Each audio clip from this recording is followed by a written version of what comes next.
Bonsoir et bienvenue dans l'Africa Newsroom. À la une de l'actualité ce soir, l'accord de paix avance trop lentement. Le constat sans appel du secrétaire général des Nations Unies sur la situation au Mali, le désarmement et la décentralisation parmi les dispositions pas encore pleinement appliquées. Un processus de paix qui piétine près de 4 ans après la signature de l'accord de paix, avec comme conséquence une recrudescence des attaques au nord et au centre du Mali. Plus question dans 20 minutes sur les défis de la nouvelle présidence congolaise. Les négociations pour la formation du nouveau gouvernement se poursuivent en République démocratique du Congo.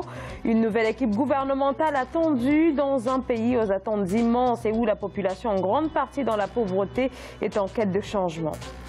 Les Burundais face à la crise alimentaire, près d'1 million de personnes sont en détresse. L'insécurité alimentaire, surtout la conséquence directe de la crise sociopolitique, mais aussi du déclin du secteur agricole.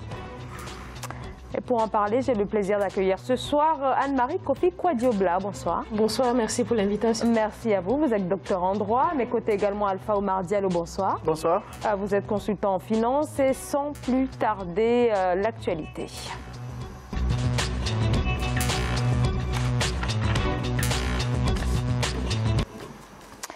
Le comité a constaté que l'application de l'accord de paix avançait trop lentement. La situation sécuritaire et humanitaire toujours très préoccupante. Voilà donc le point d'Antonio Guterres, le secrétaire général de l'ONU, sur l'avancée du processus de paix au Mali. Fortes inquiétudes exprimées sur la mise en œuvre de l'accord de paix conclu entre les autorités maliennes et les groupes armés. En effet, près de 4 ans après sa signature, le Mali demeure au bord du chaos, avec une extension des attaques du nord au centre et vers les pays voisins, menaçant donc toujours un peu plus les populations. Ange Bijou Nomenio.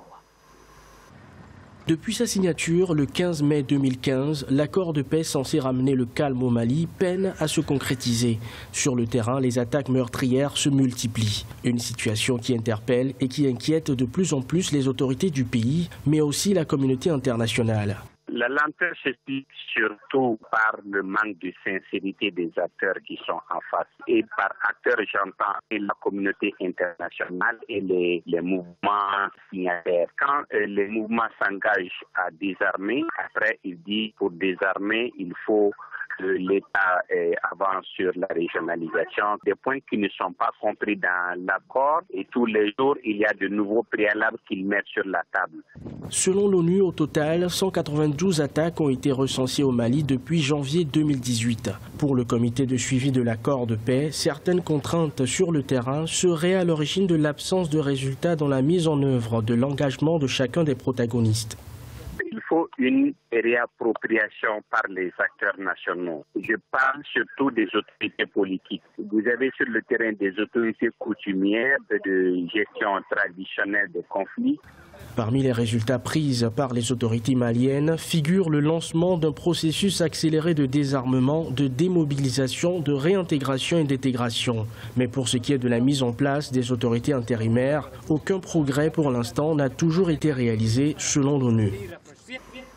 Alors l'ONU qui a alerté dans son rapport sur la dégradation de la situation au Mali. En effet, voilà 4 ans bientôt que l'accord de paix a été signé, accord de paix d'Alger signé en 2015.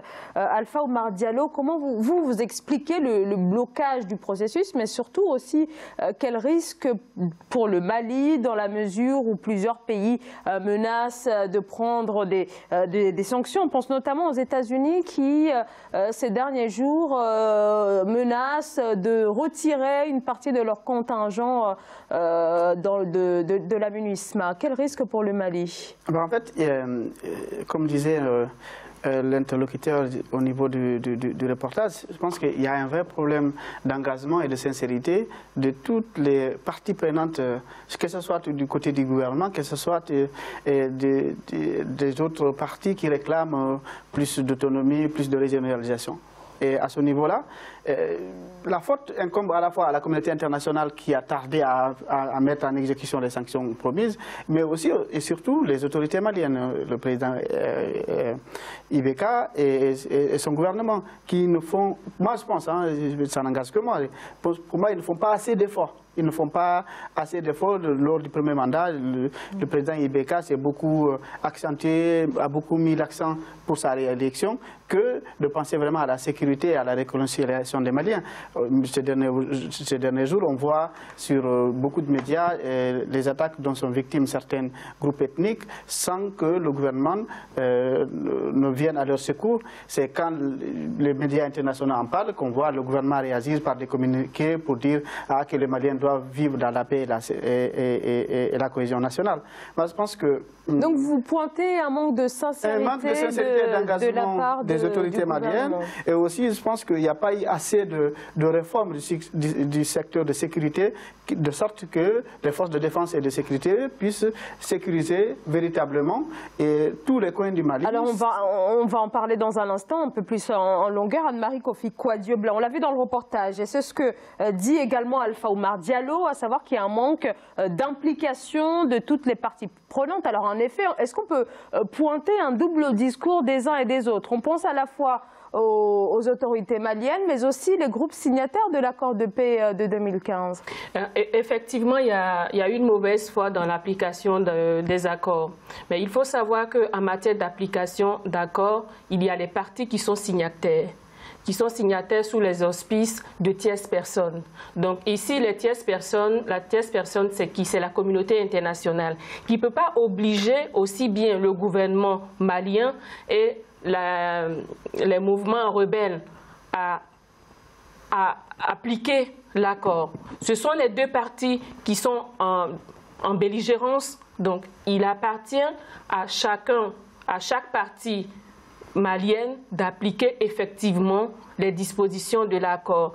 Mais ce qui aurait été bien en amont, c'est qu'un calendrier devait être mis en place. C'est-à-dire, 3 mois, on fait ceci. Si c'est le désarmement, dans 3 mois, tout le monde doit désarmer.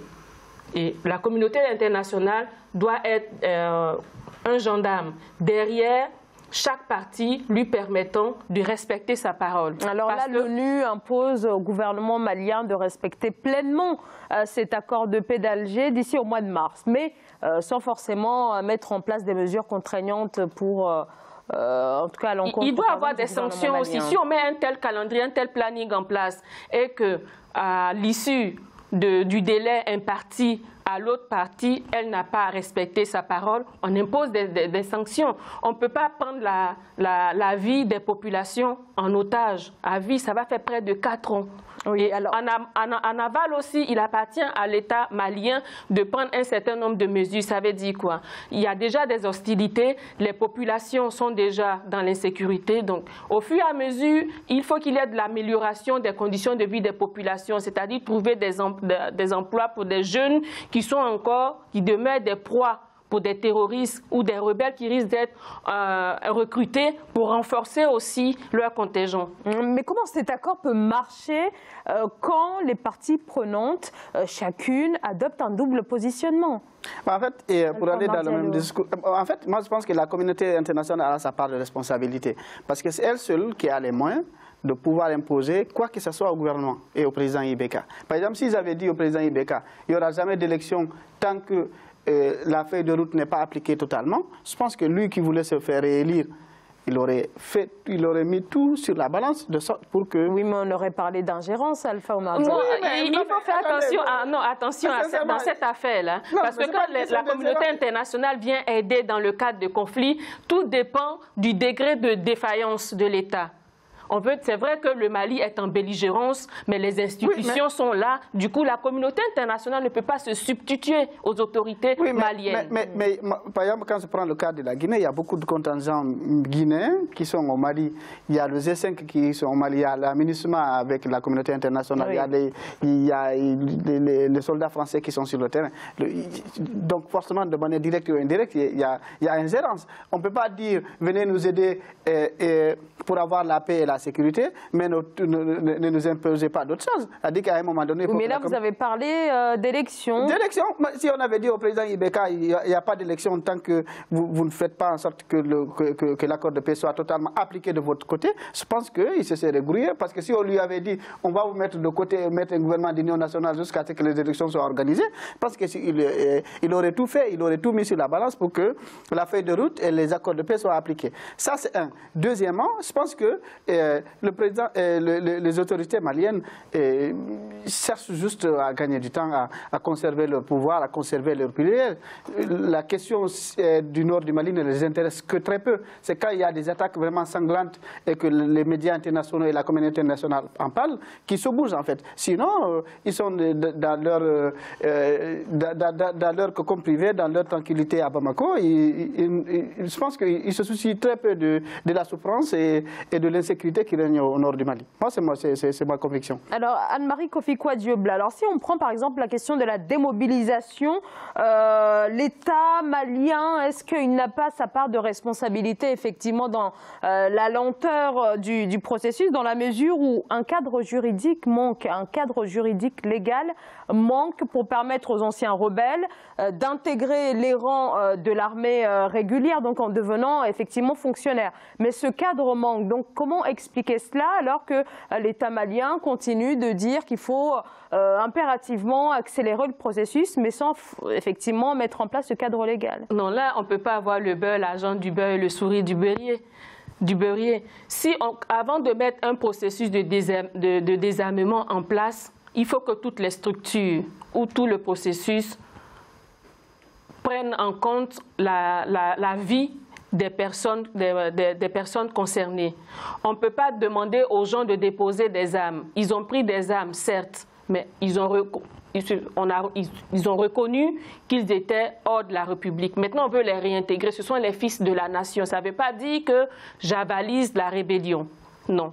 Mais si on doit les réintégrer ou les réinsérer, il faut, comment on appelle, un cadre institutionnel, un cadre juridique. On ne peut pas dire donnez-nous les armes. Quand ils donnent les armes, qu'est-ce qu'il devient? Il repart dans le maquis, il reste avec le gouvernement. Qu'est-ce qu'il devient? Donc pour vous, à l'heure actuelle, le DDR n'a pas véritablement de sens sans avoir posé au préalable ce cadre juridique légal. Le DDR a toujours un sens, mais il faut toujours un processus lui permettant définitivement de prendre fin. Parce que le DDS, c'est tout un processus. Il y a le désarmement, après il faut démobiliser, après il faut réintégrer. La réintégration concerne les militaires, les soldats qui ont déserté et la réinsertion pour les civils qui ont pris des armes. Mais on ne peut pas dire qu'il faut désarmer, on ne peut pas dire, l'État malien ne peut pas dire que j'accepte les DD et que je refuse les RR, non. Donc l'État malien n'a pas encore posé les préalables. Alpha Oumar Diallo. Moi je pense que, je me souviens lors de l'émission sur le Sud-Soudan ici, on avait dit que quand les États-Unis avaient menacé les sanctions contre les postes du président, le cercle restreint du président, il y a eu l'accord de paix qui a été signé et qui est respecté. Et je pense que les accords de paix au Mali sont mal ficelés. Parce que, si on dit on va réintégrer les gens dans l'armée, les anciens rebelles, il faut surtout sortir le décret qui les permet de réintégrer l'armée. L'amnistie, tout de suite, le même jour. OK, les anciens rebelles peuvent intégrer l'armée s'ils déposent les armes. Tout de suite, on sort le décret. Tel nombre de personnes qui sont aujourd'hui dans l'armée valablement recensées intègrent l'armée régulière. Est-ce que je pense qu'au lieu d'être dans le maquis et être dans la clandestinité, aucun Malien ne refuserait d'intégrer l'armée et de servir loyalement la nation. Donc, si le ministre de la Défense ne prend pas les mesures idoines pour mettre en application cela, on le sanctionne, il perd son poste. S'il y avait dans les accords, ça c'était dit, ça c'est au ministère de la Défense de le faire, ça c'était le ministère de le faire, ça c'est le président de la République de le faire. Ça on sait, dans chaque secteur d'activité, dans chaque secteur du gouvernement, il y a un responsable. Si la feuille de route n'est pas appliquée, c'est la personne qui va perdre son poste, ou bien c'est la personne qui peut avoir des sanctions de ne plus pouvoir voyager, ou bien que ses avoirs à l'étranger sont gelés. Mais si on fait de gros termes, des grandes phrases sans nommer de manière et précise les personnes susceptibles de mettre en application ces accords, c'est sûr que ça ne marchera jamais, on restera dans le flou et c'est la population qui va en souffrir malheureusement. Moi je pense que la communauté internationale c'est bien beau, c'est la même chose qui a eu lieu en Côte d'Ivoire. La communauté internationale est toujours là pour dénoncer, mais il faut situer les responsabilités et mettre en place un calendrier qui permet de mettre tous les points de l'accord. Sinon, on va rester là, ça fait déjà environ 4 ans. Pour toujours abonder sur le cas ivoirien, on sait qu'aujourd'hui c'est le président Ouattara qui est au pouvoir. Comme il fallait réintégrer les anciens rebelles qui l'ont soutenu en envahissant le nord de la Côte d'Ivoire, quand il est venu au pouvoir, c'est le lendemain même qu'ils ont intégré l'armée régulière. Aujourd'hui, si les anciens rebelles, ou bien les rebelles actifs ou les anciens rebelles maliens ne sont pas intégrés dans l'armée, c'est un manque de volonté, un manque de vouloir aller dans l'application stricte de l'accord de paix de la part du président malien. Mais je pense aussi que les Nations Unies doivent toujours tirer des leçons du passé. Parce qu'en Côte d'Ivoire, le processus de DDR n'a pas été effectivement mis en œuvre. C'est ça. Et c'est la même chose qui est en train de se passer au Mali. Donc, quand il y a un souci, l'ONU vient, oui, je vous aide, mais soit on aide, soit on n'aide pas. C'est vrai qu'il y a des partis qui sont là, qui ont pris la décision de faire ci, de faire ça. Mais quand l'ONU doit prendre part au DDR, elle doit vraiment prendre part. Sinon, c'est même pas la peine d'y aller. Merci beaucoup à tous les deux. Merci Anne-Marie Kofi-Kouadiobla. Alpha Oumar Diallo, vous restez avec moi pour la seconde partie de cette émission. À tout de suite.